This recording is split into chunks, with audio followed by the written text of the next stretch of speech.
Fulfill your destiny. Fulfill your destiny. Timiza hatima yako. I'm not telling the other neighbor, fulfill your destiny. Amen. As you are standing, help me read Psalms 1 verse 1. That walketh not in the counsel of the ungodly, nor standeth in the way of sinners, nor sitteth in the seat of the scornful, but his delight is in the law of the Lord, and in his law that he meditates day and night. Father, we thank you for your word in this house. As I speak your word, Jesus, I pray that you may use me as thy vessel. I pray for your anointing, and I pray, Holy Spirit of God, may you take control. May I not be seen, but let you be seen. And how I pray, Jesus, that let this word transform your people. Let this woman come who came here expecting a miracle. I pray for a miracle. Whoever came for a breakthrough, I pray for a breakthrough. In the name of Jesus. I want to believe that today is the day that you have made to bless us and uplift us to the next level. And how we believe that we shall fulfill our dreams, our goals to our destiny. In Jesus' name. Amen. Fulfilling your destiny. Mchana wa leo nazungumzia juu ya kutimiza hatima yako. Fulfilling your destiny. Kutimiza hatima yako. When I talk about destiny, wakati ninaongea juu ya hatima, you cannot think about destiny and you leave purpose behind. Hauwezi kuongea juu ya hatima na na uache kusudi nyuma. Purpose and destiny, they are like brothers and sisters. Hatima na kusudi ni kama kaka na dada. Allow me Kwa hivyo to mkaniruhusu introduce you nikaweze kuwaelekeza destiny, katika hatima and that purpose is hidden in it. ambapo kusudi limefichwa ndani yake. Those who like reading the Bible, Wale ambao wanapenda kusoma Biblia, I know I say that New Testament, tunasema ya kwamba agano jipya it is Old Testament revealed. ni agano la kale ambalo limefunuliwa, And Old Testament na agano la kale is New Testament concealed. ni agano jipya ambalo So limefichwa. when you talk about destiny, Tukiongea juu ya hatima, purpose is hidden in destiny. kusudi limefichwa ndani ya hatima. When I see these three that have grown, Nikiona huu mti ambao umekuwa, I see the seed. ninaona ile mbegu, And until you understand the seed, na hadi utakapoelewa ile mbegu, you cannot understand the plant. hauwezi kuelewa ule mti. Now, if that's the concept of plants, Na ikiwa hiyo ndio hali ya miti, take the fish out of water, chukua samaki nje ya maji, and it is going to die. na hiyo samaki atakufa. The same thing, Na pia hivyo hivyo, take man out of God's presence, mtoe mwanadamu nje ya uwepo wa Mungu, and he died. na yeye atakufa. The Bible tells me about Adam. Biblia inaniambia juu ya Adamu, He died when he went out of God's presence. alikufa wakati alienda nje ya uwepo wa Mungu. Don't forget when you interpret the word Eden, Wewe usisahau wakati unatafsiri jina Edeni, the word Eden in Hebrew, it was not a place. hilo neno Eden sio katika Kiebrania, sio mahali, But the garden was a place. lakini hilo shamba lilikuwa ni mahali. So when God created man, Kwa hivyo wakati Mungu alimuumba mwanadamu, he put him in his presence. alimweka kwenye uwepo wake. The Hebrew word for the word Eden, it is pleasurable spot.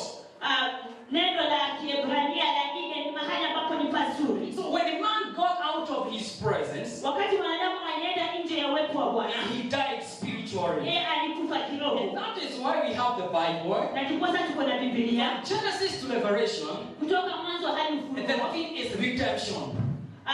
Kusudi la hiyo Biblia ni ukombozi. God is reconciling man back to himself. Mungu anamrejesha mwanadamu kwake mwenyewe. The concept of purpose and destiny, Katika hali ya hatima na kusudi, God created you. Mungu alikuumba. And let me show you something here. Na acha nikuonyeshe kitu hapa. This is what God does. Hivi ndivyo Mungu anafanya. God goes to the destiny Mungu anaenda kwenye hatima before he creates. kabla hajaumba. So he goes to the destiny Kwa hivyo anaenda kwenye hatima and backs up.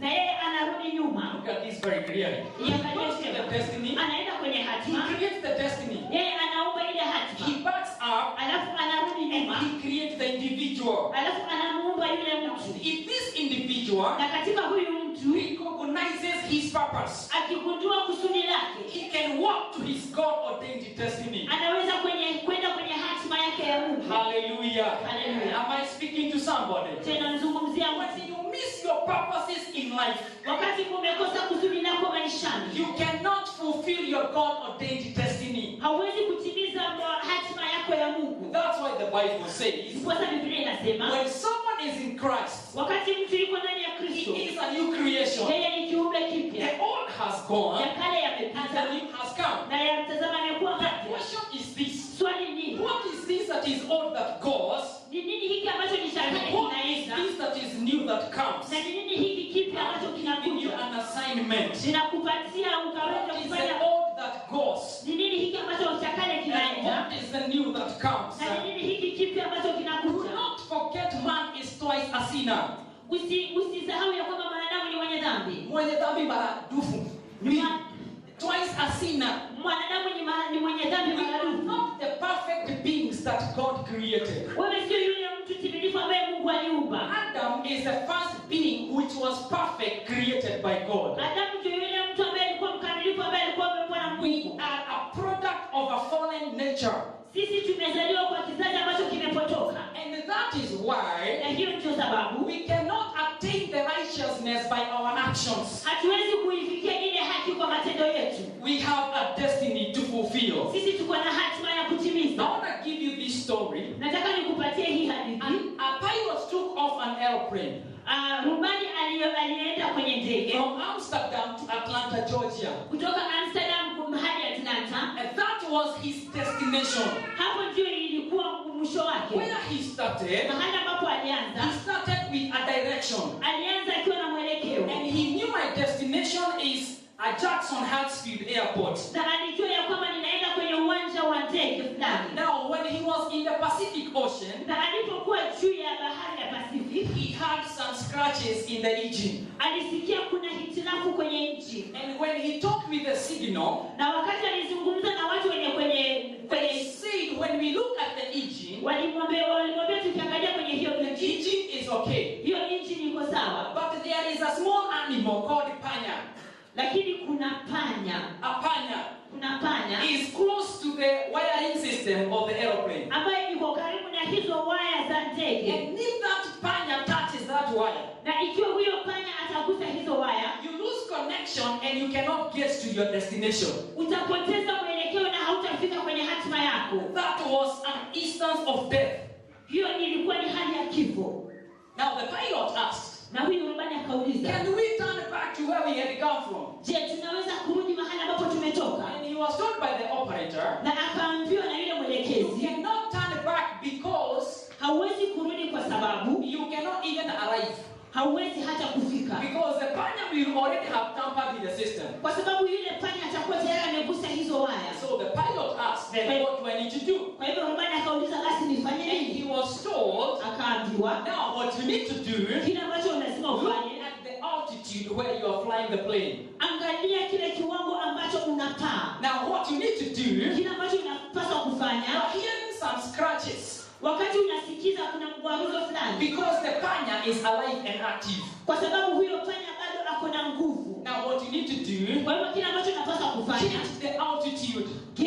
badilisha ule upeo Keep on flying higher and higher. na uendelee kupaa juu na juu, So that you can get to your destination. ndiposa ukaweze kufika kwenye hatima When yako. you get where there is no oxygen, Ukifika mahali ambapo hakuna hewa safi, stay there for like 10 minutes. kaa pale kama dakika 10. And you know what will happen to the panya? Na unajua nini kitatokea kwenye yule The panya? panya will die. Yule panya So atakufa. the pilot took to the another altitude Kwa hivyo yule rubani akaenda kwenye upeo where mwingine, there was no oxygen. mahali ambapo hakukuwa na hewa safi, And he stayed there for 10 minutes. na akakaa pale kwa dakika 10, And there was no more noise to the engine. na hakukuwa tena na ule mgwaruzo, Because the panya died. kwa sababu yule panya alikuwa amekufa. And he proceeded to his destination. Na akaelekea hadi mwisho wake. I came to decree and declare. Nilikuja kutangaza, When you are faced with such circumstance, wakati umekumbana na hali kama hizo, you are not ahead to keep on scratching with some people. wewe usiendelee, wewe sio kama kuku kuendelea kugwazana na watu wengine. If you know you are an eagle, Wewe ukijua ni tai, you don't fight with birds. wewe usipigane na hawa ndege You wengine. go higher, Unaenda and juu actually you do not fly. na wewe tu haupai, You soar. wewe unapaa. Hallelujah. Because you have a destiny to Kwa fulfill. sababu uko na hatima ya And kutimiza, there is nobody who can stop you from becoming what God called you to be. na hakuna mtu anaweza kukatiza vile ambavyo Mungu There alikuita is no uwe. witchcraft. Hakuna uchawi, There is no power from darkness hakuna nguvu kutoka that kwenye can giza stop you from becoming what God called you to become. ambazo zinaweza kukatiza There is vile no Mungu alikuita amount of uwe. intimidation Hakuna kule kushushwa that can stop your destiny. ambayo inaweza kukatiza hatima yako. Am I speaking to somebody? Tena mzungumzia mtu Fulfilling your destiny. kutimiza hatima yako. Some of us, Wengine wetu, before you get where you are, kabla hujafika mahali ambapo upo and be declared a winner, na utangazwe kuwa mshindi, you know you can win and still be on your knees because you can't stand. unajua unaweza kushinda na ubaki kwenye magoti kwa sababu hauwezi Some of the people kusimama. who run the race and they are able to win the race. Wengine ambao wanaweza kukimbia mbio na Some washinde, of them they win the race and they collapse. wengine wanashinda na wanazirai, Praise the name of the Lord. wanasifiwe. But I want to decree and declare Lakini nataka nitangaze leo, that there are tips for you to fulfill your destiny and fulfill it strong. kuna hoja ambazo zinafaa ukaweze ujue, ndiposa kaweze kutimiza hatima yako na utimize ukiwa na nguvu. You will still get to your destination. Bado lazima utafika kwenye mwisho wako. Turn to your neighbor and tell your neighbor, Geukia jirani yako na umwambie, neighbor, jirani, you have a destiny to fulfill. wewe uko na hatima ya kutimiza. Oh yes, you have a destiny to fulfill. Wewe uko na hatima ya kutimiza. Now, for you to fulfill your destiny, Ndiposa ukaweze kutimiza hatima hatima yako. I promise not to keep you here longer because we have meetings in the afternoon. Sisemi kwamba nitawaweka sana kwa sababu kuna mkutano baada ya hii. So I beg a little patience as I give you these 3 keys. Kwa hivyo ninaomba subira kidogo wakati nawapatia hizi hoja 3. Now, for you to fulfill your destiny, Ndiposa ukaweze kutimiza hatima yako. number 1, Ya kwanza, you need a destiny mentor. unahitaji mtu wa kukufundisha kwenye hatima yako. Mentor. Unahitaji mwalimu. What does the Bible say? Biblia inasema nini? The Bible says Biblia inasema that blessed is a man ya kwamba heri mtu yule that walketh not in the counsel of the ungodly. asiyekwenda katika shauri la wasio haki. The word counsel is used. Hili neno shauri linatumika. The word counsel is used. Hili neno shauri. Now, this man who is being called blessed, Huyu mtu ambaye anaitwa heri, he does not walk with the counsel of any other person. yeye hatembei na washauri wowote. He walks with the counsel of the godly person. Anatembea na washauri ambao ni watu wa kiungu. Now look at this. Tazama hili. A destiny mentor is a godly mentor. Mwalimu ama mtu mkufunzi wa kihatima ni mtu ambaye ako na uungu ndani yake. But not all godly mentors are destiny mentor. Lakini sio washauri wote wa kiungu wanaweza kukuelekeza kwenye hatima yako. Not everybody who is mentoring someone is mentoring them to their way of destiny. Sio kila mtu ambaye anamwelekeza mtu anamwelekeza kwenye hatima yake. So Proverbs 20 verse 5 says, Mithali 25 inasema that the purposes in a man's heart ya kwamba kusudi kwenye moyo wa mtu are like deep waters. ni kama kilindi cha maji. A man of understanding Lakini mtu mwenye akwenda kuelewa, will draw it out. yeye atayateka. Not everybody Sio kila mtu can be able to see the purposes of God in your life. anaweza kuona makusudi ya Mungu ndani ya maisha yako. You didn't get that one. Nyinyi hamtapata hilo. Not everybody Sio kila who mtu is in a capacity ambaye ako katika ile to see the hali purposes of God in your life. kuona makusudi ya Mungu maishani mwako. Why? Kwa nini? Because Kwa sababu the Bible says a man of understanding, Biblia inasema mtu mwenye ufahamu, not men of understanding. sio watu wenye ufahamu. I don't expect to have like 10 mentors. Sifikiri kwamba unaweza kuwa na wakufunzi kama 10. Actually, having one mentor, it's a blessing in itself. Na hata kuwa na mmoja ni baraka ndani Why? yake. Because the Bible says they are very few. Kwa nini? Kwa sababu Biblia inasema ya kwamba ni wachache. Proverbs 20 verse 18. Ukiangalia katika Mithali 20:18 Every purpose is established by counsel. ya kwamba kila kusudi huthibitika kwa mashauri. Every purpose is established by counsel. Kila kusudi huthibitika kwa kushauriana. Not everybody Sio kila mtu who will see the greatness in you. anaweza kuona ukuu ndani yako. Not everybody Sio kila mtu who will tell you about a new business idea. anaweza kukuambia juu ya biashara So mpya. whoever God brings in your life Kwa hivyo yule mtu ambaye Mungu analeta maishani to mwako mentor you in any way, kuelekeza kwa you njia should yoyote, give God thanks. lazima umshukuru Mungu, Because godly mentors are rare to find. kwa sababu washauri wa kiungu ni wachache kupatikana. Praise the name of the Lord. Jina la Bwana I lisifiwe. want to believe today Nataka niamini siku ya leo I am a product of someone who have mentored me. mimi niko hivi kwa sababu kuna mtu ambaye amenifunza. And everybody you admire in life, Na kila mtu ambaye unamtamani maishani, they have not fallen there by themselves. wao hawajafika pale kwa nguvu zao wenyewe. My teacher taught me this. Mwalimu wangu alinifundisha hivi: If you find a tortoise, ukipata kobe, if you find a tortoise on top of a wall, ukipata kobe juu ya ukuta, someone might have put that tortoise there. kuna mtu ambaye aliweka yule kobe pale. Sometimes we get to where we think we need to be, Wakati mwingine tunafika mahali ambapo tunafikiria tupo, or we think it is by our own strength or academic na qualifications. tunafikiria ni kwa nguvu ama uwezo wetu sisi wenyewe. Because there are some people who we call destiny mentors. Ni kwa sababu kuna watu ambao tunawaita ni wakufunzi wa hatima. And as a minister of the gospel, Na kama mhudumu wa Injili, my prayer for you today ombi langu kwako is siku ya that leo may God send destiny mentors ni kwamba Mungu akutumie watu wa kukufunza katika hatima so yako, that you can start walking again to your destiny. ndiposa ukaweze kuelekea kwenye hatima yako. Some people think of a mentor Wengine wanamfikiria huyu and they mkufunzi think of a gray-haired man. na wanafikiria mtu mwenye mvi. I don't despise the wisdom and the experience with the aged people. Mimi sidharau ile hekima na ule ujuzi wa watu wazee wako nao, But when it comes to things of the spirit, lakini ikifika kwa mambo ya kiroho, maturity, ule ukomavu, let me put it very well.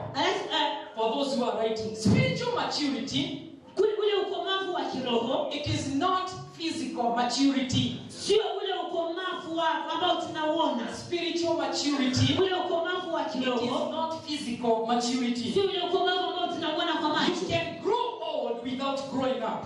Unaweza kuwa mzee bila kukomaa. I'll say that again. Nitasema You hivi. can grow old without growing up. Unaweza kuwa mzee bila kukomaa. Now, growing old is a must, Kuzeeka ni lazima, but growing up is a process. lakini kukomaa ni mchakato.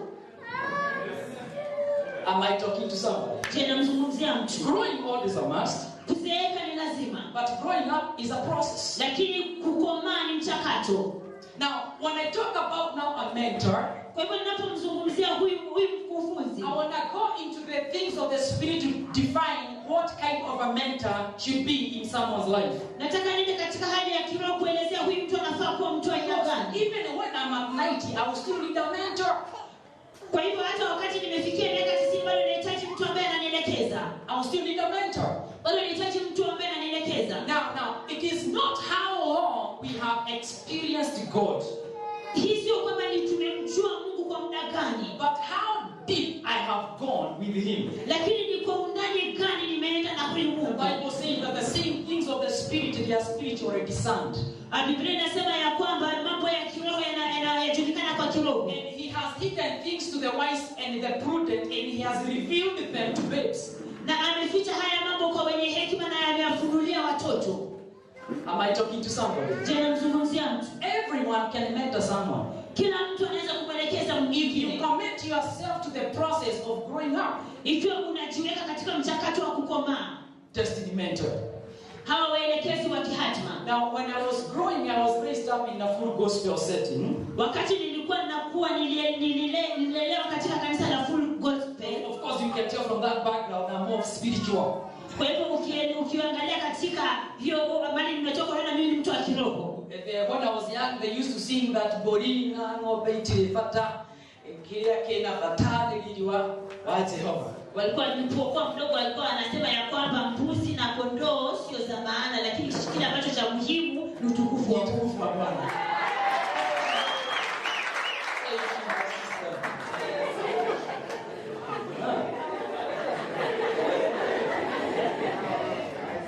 We are moving in the same spirit. Hallelujah. Amen.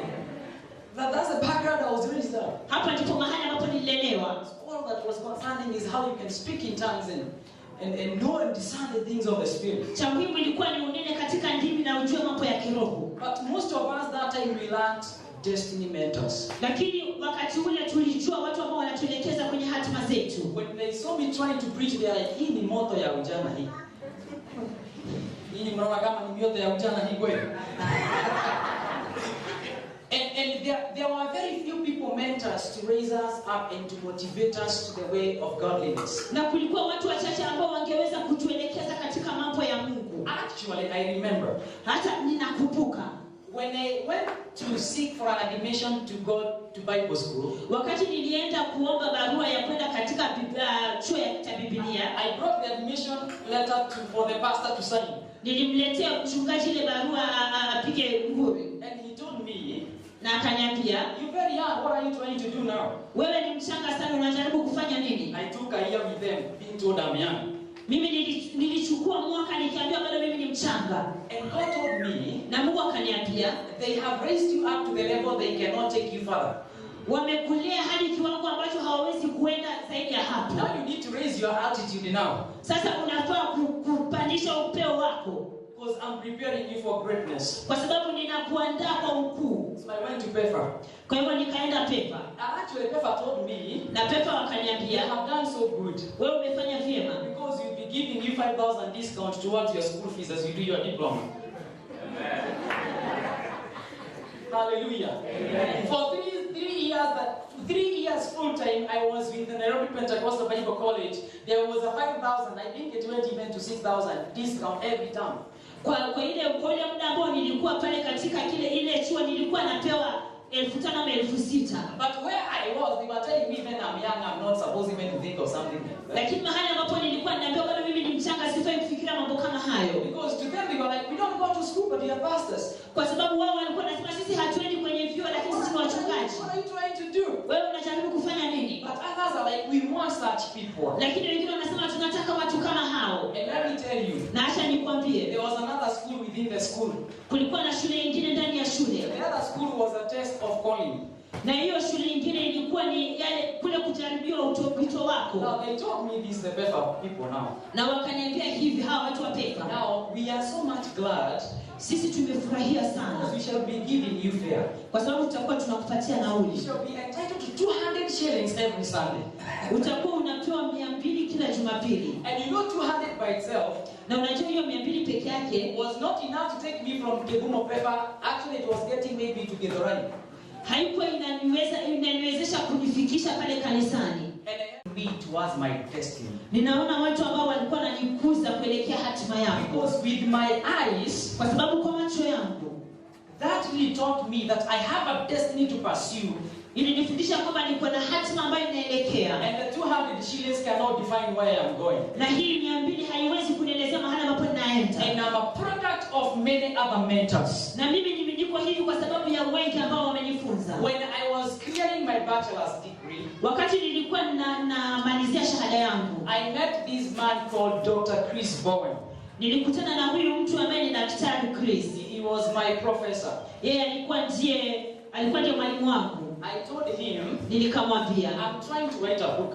ninajaribu kuandika How kitabu. can you help me write a book? Unawezaje kunisaidia kuandika kitabu? He told me, Aliniambia, now bring those materials. lete hivyo vitu. And when I took to him what I had, Na nilipompelekea kile ambacho nilikuwa nacho, he told me, aliniambia, I will help you become an author. nitakusaidia kuwa mwandishi. And I will not help you only to become an author. Na sitakusaidia tu kuwa mwandishi. I will mentor you to your destiny. Mimi nitakuelekeza kwenye hatima yako. Dr. Chris Bowen went out of his way. Huyu Daktari Chris alienda nje ya njia yake. He was a professor full time. Yeye alikuwa ni profesa. He is a senior pastor in his church. Yeye ndiye mchungaji mkuu kwenye He kanisa has lake. 1,300 members at one sitting. Yeye ako na washirika 1,300 kwa kikao kimoja. He has 6 pastors under him. Yeye ako na wachungaji 6 chini yake. He's a life coach and a businessman. Yeye ni mtu wa biashara na pia anafundisha mambo ya kimaisha. And you know what? Na unajua nini? He has never told me he is busy. Hajawahi niambia kwamba yeye ako na shughuli nyingi. Actually, he taught me to say that you are busy is being rude. Na akaniambia kwamba ukisema uko na kazi nyingi wewe umekosa adabu. The word busy to him is being rude. Wewe ukimwambia ya kwamba uko na mambo mengi, And he's the one mentoring me. And what do you expect Pastor to tell you I'm busy? na yeye ndiye ananifundisha. Kwa hivyo nafikiri mimi nikwambia kwamba niko na mambo mengi. A mentor impacts all that he has. Mwalimu anakupatia kila kitu ambacho ako nacho. A mentor. Mwalimu. And let me tell you about the mentor. You cannot produce that which you are not. Na acha nikwambia hauwezi kutoa kile ambacho You hauna. produce that which you are. Unatoa kile ambacho uko nacho. You cannot take people where you have never been yourself. Hauwezi kupeleka mahali ambapo mahali ambapo hujawahi You can fika. only take people to where you have been yourself. Unaweza kupeleka watu mahali ambapo wewe mwenyewe umekuwa. I don't blame people when they cannot help me to my walk to destiny. Mimi sisaidii watu ambao hawezi kunisaidia kwenda katika hatima yangu. Because they can only help me to the far they can think or even they have gone themselves. Kwa sababu wanaweza tu kunisaidia hadi kile kiwango And ambacho I wao don't wamefika. limit myself within the confines of where they can go. Na mimi sijiweki kwa kile kiwango ambacho wao wenyewe wanaweza kufika. Dr. Chris Boy now was getting out of his way. Dr. Chris alikuwa anaenda nje ya mambo yake. Now I'm talking about the destiny mentor. Ninaongea juu ya mtu ambaye anakuelekeza kwenye hatima yako. There's a day he called me and told me, Pastor Tony, where are you? Kuna siku alinipigia simu akaniuliza mchungaji Tony uko wapi? Tomorrow when I'm going for lunch, Kesho wakati naenda kwenye chakula cha I mchana, will come pick you. We go talking as I drive, as I go to eat my lunch. nitakukuta nikuchukue tena tukizungumza wakati naenda kwenye chakula cha mchana. And we talk as we eat. Na tuongee wakati nakula. And when we finish eating, I drop you as we talk. Na wakati nimemaliza nataka nikurudishe wakati tunaendelea kuongea. And because I have other assignments. Na kwa sababu niko na mambo mengine ya kufanya. And that's what I'm telling you. If you see someone dropping in here and maybe you admire something about them, they have not just dropped. Some people invested in them. Na ndiposa nakwambia ukiona tu mtu na umtamani sio kwamba walianguka tu hivyo, kuna watu ambao wamewekeza ndani yao. yao. A destiny mentor. Mwelekezi wa kihatima. God give us destiny mentors. Mungu atupatie watu ambao wanatuelekeza kwenye hatima We see yetu. what others don't see in you. Watu ambao wataona kile ambacho wengine hawaoni ndani yao. Hallelujah. Amen. We talking about destiny. Tunaongea juu ya watu wanaokuelekeza kwenye hatima yako. When I became an author, Wakati nilikuwa mwandishi, my first book dealt with destiny. kitabu changu cha ndoto yako na hatima, I went to be trained on how I can become a publisher. nilianza kufundishwa jinsi ambavyo naweza kuwa mchapishaji. Because God has given me a vision of writing 100 books. Kwa sababu Mungu amenipatia maono ya kuandika vitabu zaidi ya 100. So I don't wanna do something. I don't wanna let someone do what I can do.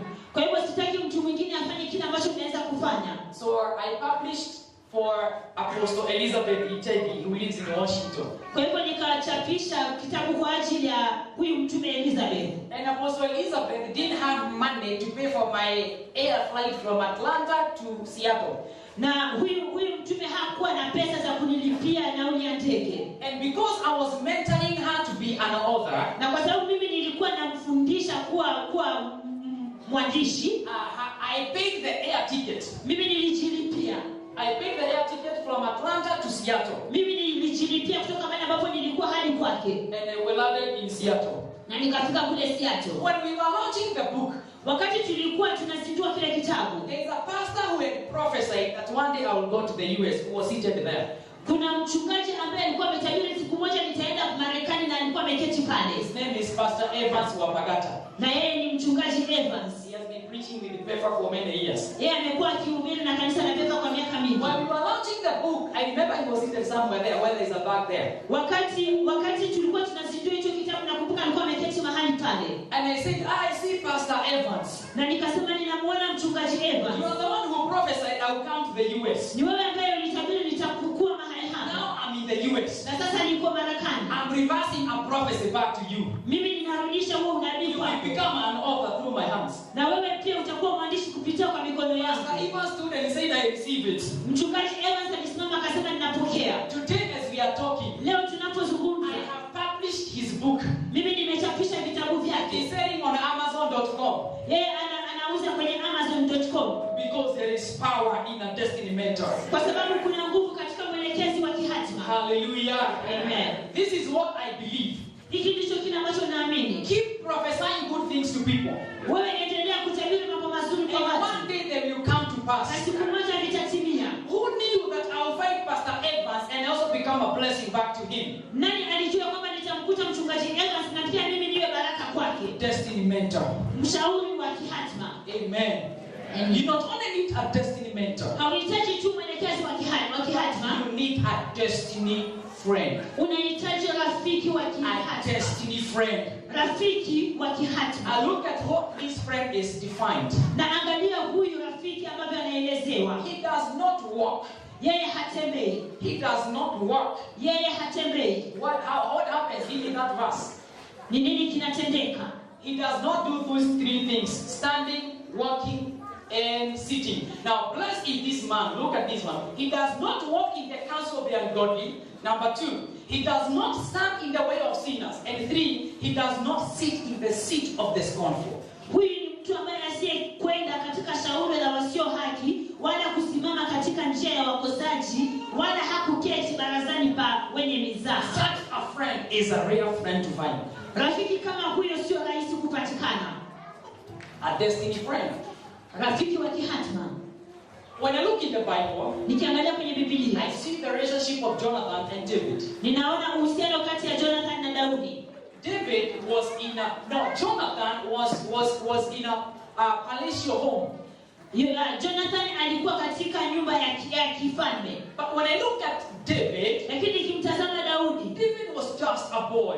Daudi alikuwa tu ni He kijana. was a shepherd. Yeye alikuwa ni mchungaji. But can I tell you something? Lakini nataka nikwambie I kitu. don't know what the reason why Jonathan loved David like himself. Sijui ni kwa nini Jonathan alimpenda Daudi kama nafsi yake mwenyewe. But through inspired conviction, Lakini kupitia kule kuelekezwa, I have this in my spirit. niko nayo hii ndani ya moyo wangu. That Jonathan loved David because Jonathan saw destiny in a kid. Jonathan alimpenda Daudi kwa sababu aliona hatima ndani ya mtoto. People don't just love you like that. the anointing, labda wamependezwa nayo kwa sababu ya upako, or because of the money that you have, ama kwa pesa ambazo uko nazo, or because of anything that you do, maybe with your giftings, ama labda kwa kitu ambacho unafanya kwa talanta zako, or maybe they are seeking for favors. ama labda wanatafuta kibali. Hallelujah. Amen. But Jonathan loved David as himself. Now when I look in the Bible, lakini Jonathan alipenda Daudi kama mwenyewe. Nikiangalia kwenye Biblia, I see there is a destiny friend in this verse. Ninaona kuna rafiki wa kihatima kwenye mstari huu. And when I think of a destiny friend, na nikimfikiria rafiki wa kihatima, destiny friends even in our lives there are not many. Marafiki wa kihatima hata maishani mwetu sio wengi. They are very few. Ni wachache sana. If you want to buy a land in Kebishiko, ukitaka kununua shamba kule Kibishiko, I will come and ask Pastor Shadrach. Nitakuja na nimuulize Do you have a member who lives in Kebishiko? Wewe uko na mshirika ambaye anakaa pale Kibishiko? Because if I get in touch with someone who lives in Kebishiko, kwa sababu nikipatana na mtu ambaye anaishi kule Kibishiko, he can tell me about the geography of that place. Anaweza kunielezea vile pale mahali pako. If I want to buy a land in Wangige, nikitaka kununua shamba Wangige, I'll come to Mama Stacy. Nitakuja kwa Mama Stacy. Ask Mama Stacy. Na nimuulize Mama Stacy, how much expensive are those lands within Wangige town? Je, hizo shamba za pale Wangige zinagharimu pesa ngapi? Because a friend influences your choices. Kwa sababu yule rafiki anakuelekeza kwenye machaguo yako. We are a product of the choices we make every day. Sisi tuko vile tuko kwa sababu ya ule uamuzi tunafanya kila siku. If a friend can influence your choices, na ikiwa rafiki anaweza kukuelekeza katika maamuzi yako, even dress code if you influence. Hata jinsi ambavyo unavaa, the way you dress can be influenced by a friend. Hata vile ambavyo unaweza vaa inaweza kuwa ni matokeo ya rafiki yako. If I find Amos next week, nikimpata Amos juma lijalo, with rubber shoes and a short, akiwa amevaa kinyasa na rubber shoes, and tell me, na aniambie, I went to Australia, mimi nilienda kule Australia because I had gone to visit my friend. Kwa sababu nilienda kumtembelea rafiki yangu. This is how they dress. Hivi ndivyo wanavyovaa. So a friend influenced me. Kwa hivyo huyo rafiki alinifanya. And there are a lot of things we do today that are influenced by friends. Na kuna mambo mengi ambayo tunafanya siku leo kwa sababu ya marafiki zetu. Even the choice of a career. Hata ile kazi ambayo unafanya. The career. Ile kazi ambayo unafanya. Career. There's a profession and a career. What is career? Okay, let's go ahead then. The taaluma ni gani? Well, thank you. Thank you. So even in your career, hata katika taaluma yako, you will find, utapata, if I want to do like an IT course, ikiwa nataka kufanya mambo ya kikompyuta, I will get someone who is good in IT. Ninatafuta mtu ambaye anafanya vyema katika hiyo, and ask them, should I go to KU or JKUAT? Na nimuulize niende KU ama JKUAT. One may tell me go to JKUAT because it has more technology than KU. KU they train teachers. Na wataniambia enda JKUAT kwa sababu wako na uzoefu mwingi kuliko KU. Are you understanding what I'm saying? Je, unanielewa kile ambacho nasema? A friend will influence your career. Rafiki yako atakufanya uchague ile taaluma ambayo unaenda. Will influence the music you listen. Na pia atakufanya zile nyimbo ambazo unasikiza. A friend atakuingiza the Kamweredo.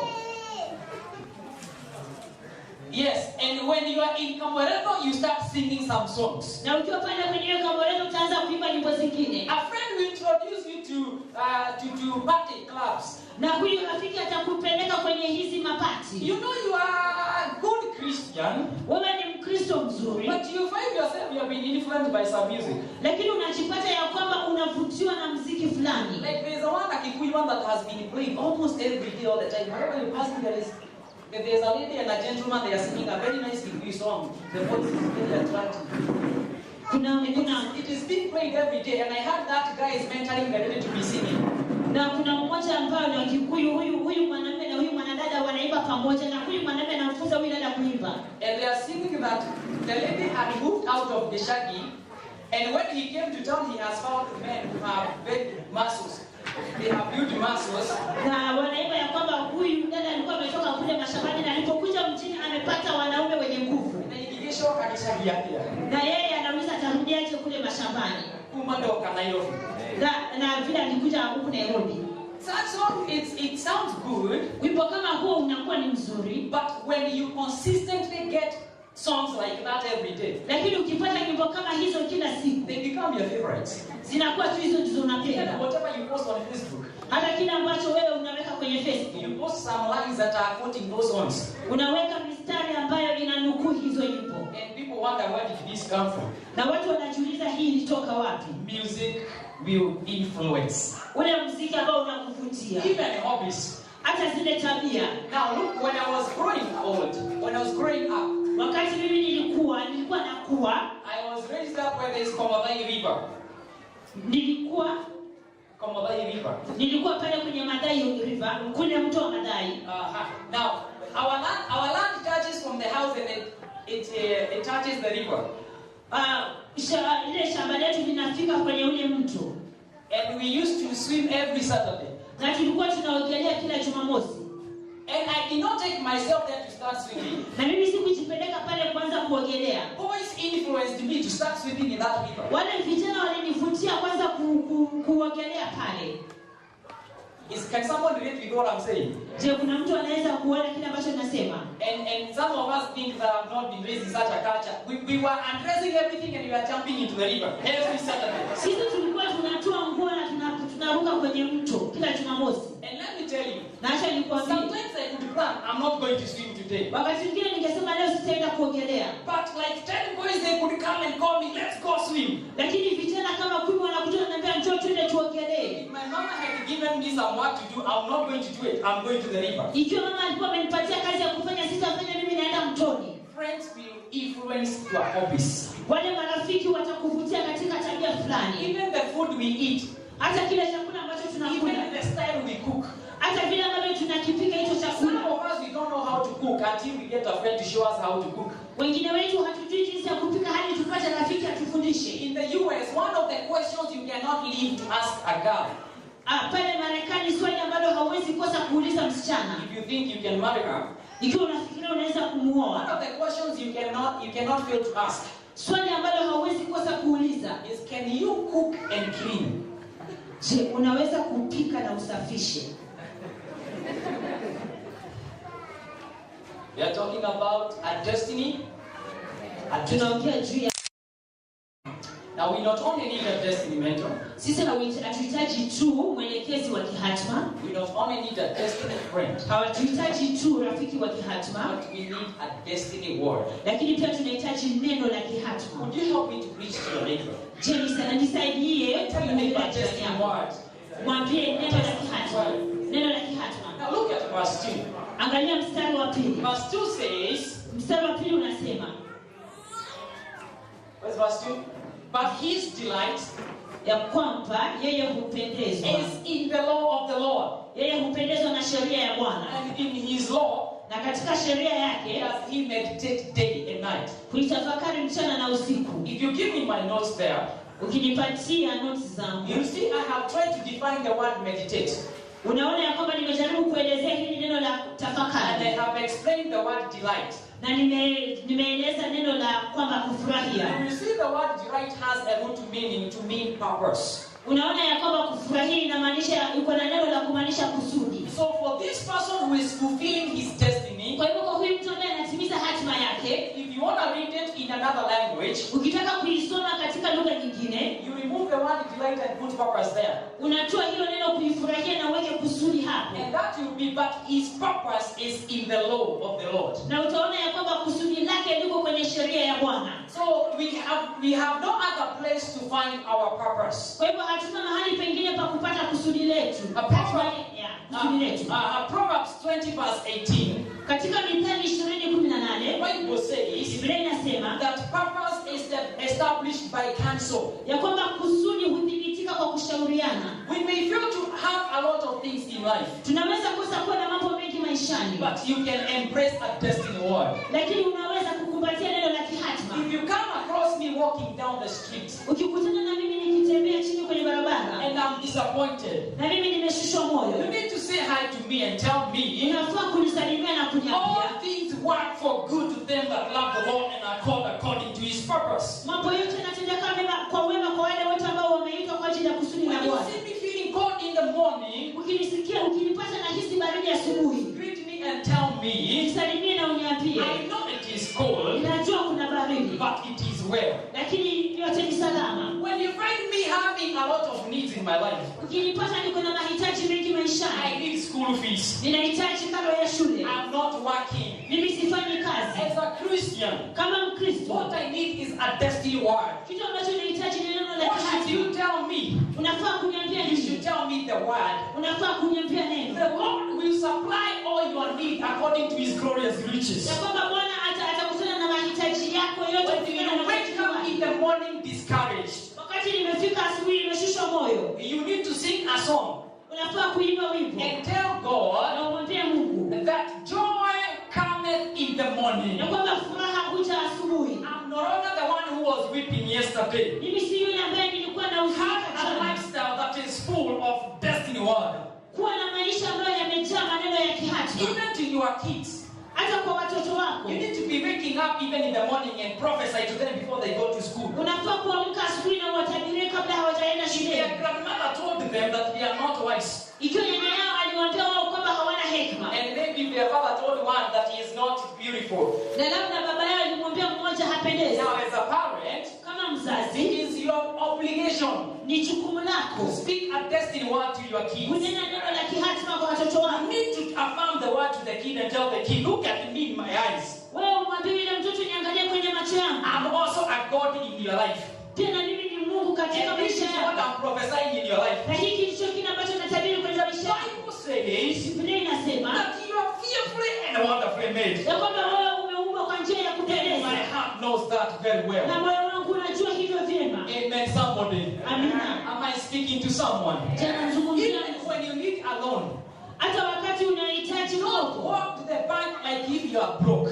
wewe usiende kwenye hiyo banki ni kama wewe huna pesa. Walk to the bank like if you are going to deposit money. Enda kwenye hiyo banki ni kama unaenda kuweka pesa, Because you have the word within you. kwa sababu uko na neno ndani And you know yako, what the word says. na unajua vile neno That our linasema heavenly Father, na kwamba baba yetu wa he has mbinguni everything that we need. hapo na kila kitu We ambacho don't even tunahitaji. walk to the bank to beg. Sisi hatuendi kwenye We are not banki beggars. kuomba. Sisi hatuendi We are kuomba. the children of God. Sisi ni wana wa Mungu. Amen, somebody. Amina. A destiny what? A Neno la destiny word. kihatima.